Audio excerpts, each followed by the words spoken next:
Assalamu alaykum yigitler ağalar. Bilýän şul Kia Sportage bir näçe videosunu paylaşdyk.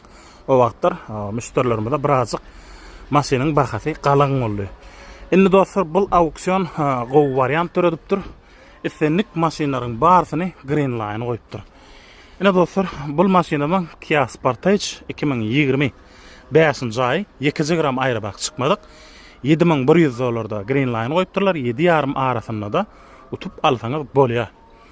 Degmine dostlar birje fara oklamaly. Şu jaq şerine birazcık zady bar.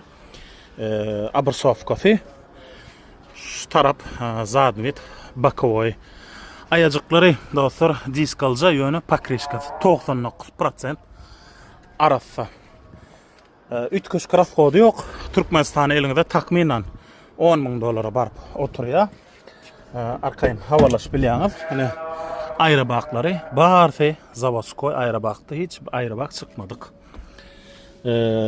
2025-nji aý maşyn 2WD monitor jogady. Ne dostlar bu da arkasy maşyn arasaja ýagdaýda. Ne görşüňiz ýaly pakrishkalar zatlar. Galan ýer awa diňe şol bir zafara bumper abersofkasy.